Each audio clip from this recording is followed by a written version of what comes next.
Deuteronomio 24, la ley del divorcio y otras leyes diversas. A. Divorcio, nuevo matrimonio y matrimonio. 1. 1. La ley del divorcio en el antiguo Israel. Cuando alguno tomare mujer y se casare con ella, si no le agradare por haber hallado en ella alguna cosa indecente, le escribirá carta de divorcio, y se la entregará en su mano, y la despedirá de su casa. A. Carta de divorcio. De acuerdo con estas leyes, el divorcio estaba permitido en Israel, pero cuidadosamente regulado. Bajo la ley de Dios, el contrato de matrimonio no puede disolverse simplemente tan pronto como uno de los cónyuges quiera salirse, debe haber causa para una carta de divorcio. Y, incluso con causa, el divorcio nunca era visto como una opción preferida o fácil. La palabra hebrea traducida como divorcio tiene como raíz la idea de talar, cortar, es la amputación de aquello que es una sola carne. Y los cristianos, todos consideran el divorcio como algo así como cortar un cuerpo vivo, como una especie de operación quirúrgica. Algunos piensan que la operación es tan violenta que no se puede hacer en absoluto, otros admiten que es un remedio desesperado en casos extremos. Todos están de acuerdo en que se parece más a que te corten las piernas que a disolver una sociedad comercial o incluso a desertar de un regimiento. C.S. Lewis. B. Le escribirá carta de divorcio. Dios ordena aquí que cualquier divorcio sea sellado con una carta de divorcio. En otras palabras, no era suficiente que un hombre simplemente declarara estamos divorciados a su esposa.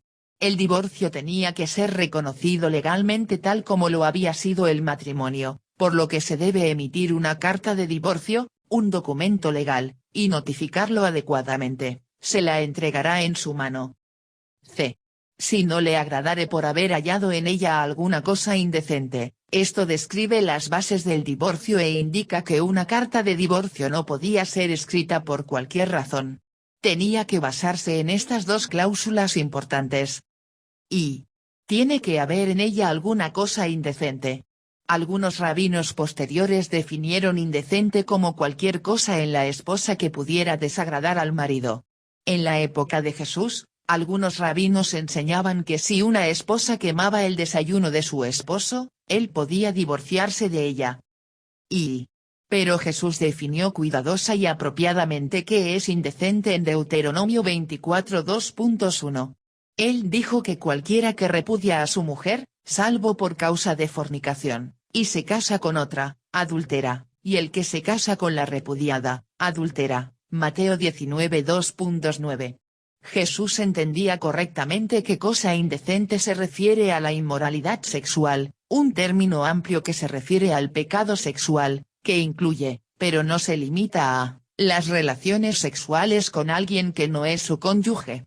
La palabra hebrea traducida como cosa indecente en sí implica el significado de inmoralidad sexual, es literalmente, desnudez de una cosa.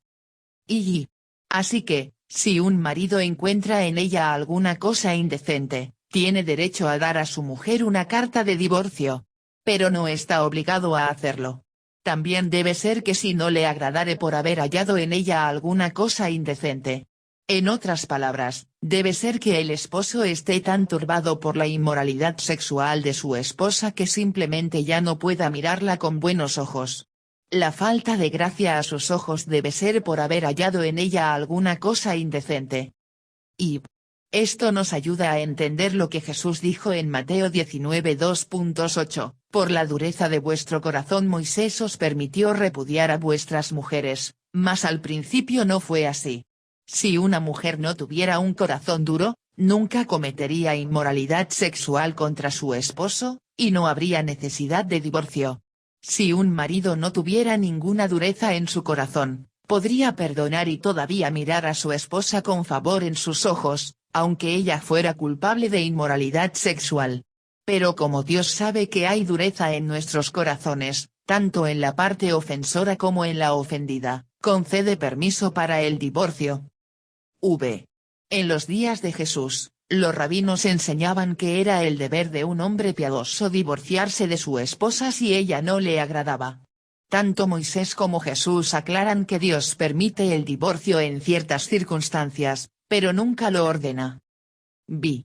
Sin embargo, si alguien tiene motivos bíblicos para divorciarse, que, según 1 Corintios 7:15, incluye el abandono por parte de un cónyuge incrédulo, ciertamente tiene permiso para divorciarse, y Dios no se lo tiene en cuenta, a menos que, por supuesto, Él les haya dicho específicamente que no se divorcien y estén desobedeciendo su palabra específica para sus vidas. D. ¿Le escribirá carta de divorcio? La mayoría de la gente piensa que en el antiguo Israel, solo los maridos tenían derecho a divorciarse de sus mujeres, y que las mujeres no tenían derecho a divorciarse. Pero lo que se dice aquí puede tener la intención de aplicarse tanto al esposo como a la esposa. Jesús, en Marcos 10:12 dice: y si la mujer repudia a su marido y se casa con otro, lo que claramente dice que en su tiempo, la mujer tenía derecho a divorciarse. 2. 2:4, la ley del nuevo casamiento en el antiguo Israel. Y salida de su casa, podrá ir y casarse con otro hombre. Pero si la aborreciere este último, y le escribiere carta de divorcio, y se la entregare en su mano, y la despidiere de su casa, o si hubiere muerto el postrer hombre que la tomó por mujer, no podrá su primer marido, que la despidió, volverla a tomar para que sea su mujer, después que fue envilecida, porque es abominación delante de Jehová, y no has de pervertir la tierra que Jehová tu Dios te da por heredad. A. No podrá su primer marido, que la despidió, volverla a tomar para que sea su mujer. Esta es una ley fuerte, que dice que si una mujer divorciada se vuelve a casar, no puede volver con su primer marido, en caso de que su segundo matrimonio termine por divorcio o muerte. Quebrantar esta ley era abominación delante de Jehová. B. Una abominación delante de Jehová. Parece que podría ser algo bueno para el primer esposo y esposa volver a estar juntos. Pero este mandato se hace porque Dios quería que tanto el matrimonio como el divorcio se vieran como cosas serias y permanentes. Uno no podía estar casado o divorciado de manera casual, tenía que ser cuidadosamente pensado porque era permanente. Y esta ley también fortalecería el segundo matrimonio, desalentaría a un cónyuge de pensar que también podría dejar su segundo matrimonio y volver con su primera pareja. 3. 5. La ley que honra el matrimonio. Cuando alguno fuere recién casado, no saldrá a la guerra, ni en ninguna cosa se le ocupará, libre estará en su casa por un año, para alegrar a la mujer que tomó. A. Libre estará en su casa por un año. Esta era la manera de Dios de honrar y bendecir el pacto del matrimonio. Permitía que los hombres recién casados estuvieran exentos del servicio militar u otro servicio del Estado durante un año. B. Para alegrar a la mujer que tomó. Este es un trabajo importante para todo esposo. Así como delante del Señor, encontramos nuestras vidas perdiéndolas. Mateo 10:39. Así un esposo encontrará la mayor felicidad si alegra a la mujer que tomó. Y, a medida que se describe el papel del esposo en Efesios 5, vemos que Dios enfatiza la unidad esencial entre el esposo y la esposa. El esposo no puede hacer feliz a su esposa sin traer también felicidad a su propia vida. A la inversa, no puede traer miseria a la vida de su cónyuge sin traer también miseria a su propia vida. Y una esposa feliz es la base de un hogar feliz. Una esposa amargada o contenciosa crea un hogar miserable. Gotera continua en tiempo de lluvia y la mujer rencillosa, son semejantes. Proverbios 27:2.15. Mejor es vivir en un rincón del terrado que con mujer rencillosa en casa espaciosa. Proverbios 21:19. B. Otras leyes diversas. 1. 6. No tomes el sustento de alguien como prenda. No tomarás en prenda la muela del molino, ni la de abajo ni la de arriba, porque sería tomar en prenda la vida del hombre. A. No tomarás en prenda la muela del molino. Una muela del molino era algo esencial para el sustento de una familia, por lo tanto, estaba prohibido tomarla como garantía para un préstamo. Y esto advierte a Israel en contra de aprovecharse unos de otros en tiempos de gran necesidad. Debemos cuidar que nunca nos beneficiemos injustamente de la pobreza o dificultad de los demás. B. Porque sería tomar en prenda la vida del hombre, los artículos no esenciales podrían tomarse en prenda. Aunque no se podía cobrar interés sobre un préstamo a un israelita necesitado, se podía tomar una prenda, una garantía para garantizar el pago del préstamo. Este mandato prohíbe la toma de garantías que le quitarían la capacidad a un hombre para mantener a su familia y salir de la deuda. 2.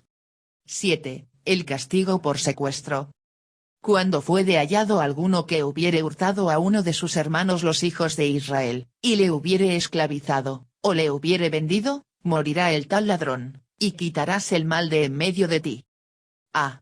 Cuando fuere hallado alguno que hubiere hurtado a uno de sus hermanos los hijos de Israel, el secuestro generalmente se hacía en el mundo antiguo no tanto para recibir dinero a cambio, sino para vender al secuestrado como esclavo, tal como hicieron con José sus hermanos, Génesis 37 2.28. B. Y le hubiere esclavizado, o le hubiere vendido, morirá. Este crimen era lo suficientemente serio ante Dios, como para ordenar la pena de muerte. 3. 8-9. El mandato de actuar rápidamente cuando brota la lepra. En cuanto a la plaga de la lepra, ten cuidado de observar diligentemente y hacer según todo lo que os enseñaren los sacerdotes levitas, según yo les he mandado, así cuidaréis de hacer. Acuérdate de lo que hizo Jehová tu Dios Samaria en el camino, después que salisteis de Egipto. A. En cuanto a la plaga de la lepra, ten cuidado. Levítico 13:14 describe en gran detalle cómo Dios quería que los leprosos fueran examinados y puestos en cuarentena. Debido a que la lepra era una enfermedad tan temible, Dios ordena aquí que tengan cuidado con un brote de lepra, para que no se convierta en una plaga en todo Israel. B. Acuérdate de lo que hizo Jehová tu Dios Samaria. En Números 12, María llevó a su hermano Aarón a rebelarse contra Moisés, y por ello Dios la hirió de lepra. Aunque Moisés oró para que se curara, Dios la dejó leprosa durante 7 días antes de curarla, y fue echada fuera del campamento por 7 días. Número 12:14. Si alguien tan prominente como María fue puesta en cuarentena como leprosa, esto demostró que todos los demás leprosos en Israel también debían ser puestos en cuarentena. 4.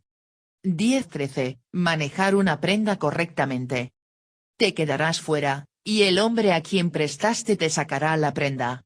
Y si el hombre fue de pobre, no te acostarás reteniendo aún su prenda. Sin falta le devolverás la prenda cuando el sol se ponga, para que pueda dormir en su ropa, y te bendiga, y te será justicia delante de Jehová tu Dios. A. Te quedarás fuera, y el hombre a quien prestaste te sacará la prenda. Cuando se tomaba una prenda para un préstamo, tenía que ser recibida de una manera que mantuviera la dignidad del hombre pobre. Y Dios no condena el principio de tomar una prenda, solo ordena que se reciba humanamente. La idea de tomar garantías para un préstamo es válida porque fomenta la responsabilidad personal en el que recibe el préstamo. B. No te acostarás reteniendo aún su prenda, asumiendo que la prenda era algo para mantener caliente al hombre, como una túnica o un manto, que a menudo sería la única prenda que un hombre pobre podía dar. La prenda tenía que ser devuelta para que el hombre pudiera usarla para mantener el calor durante la noche. Y los judíos en varios casos actuaron en contra de esta regla, y los encontramos reprendidos severamente por ello por el profeta Amós, capítulo 8. Clarke. 5. 14-15. El mandato de pagarle a tus obreros. No oprimirás al jornalero pobre y menesteroso, ya sea de tus hermanos o de los extranjeros que habitan en tu tierra dentro de tus ciudades. En su día le darás su jornal, y no se pondrá el sol sin dárselo, pues es pobre, y con él sustenta su vida, para que no clame contra ti a Jehová, y sea en ti pecado. A. No oprimirás al jornalero. Un siervo puede ser oprimido al no recibir su paga o por condiciones de trabajo brutales o inseguras. Dios ordenó a los empleadores que trataran a sus empleados con justicia y amabilidad. B. Para que no clame contra ti a Jehová, Jehová oye el clamor de los oprimidos.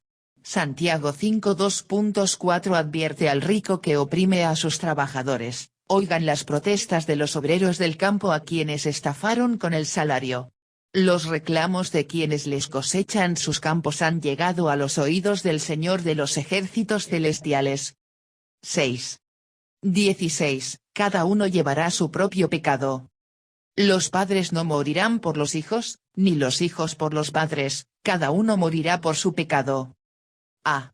Cada uno morirá por su pecado. Dios ordenó que cada individuo sea responsable por su propio pecado. Un padre no puede ser culpado ni responsable por el pecado de sus hijos, crecidos, y los hijos no pueden ser culpados ni responsables por el pecado de sus padres. Y está mal que un padre se culpe automáticamente por sus hijos descarriados, aunque pueden tener una parte en el problema, no siempre es así. B. Por su pecado, hay casos en los que Dios ordena que toda una familia sea castigada por el pecado, como con la familia de Acán en Josué 7:2.16-26. Cuando Dios trata con toda una familia, muestra que debe haber habido alguna conspiración entre los miembros de la familia, porque cada uno es responsable por su pecado. 7. 17-18. Un mandato de ser compasivos y justos. No torcerás el derecho del extranjero ni del huérfano, ni tomarás en prenda la ropa de la viuda, sino que te acordarás que fuiste siervo en Egipto, y que de allí te rescató Jehová tu Dios, por tanto, yo te mando que hagas esto.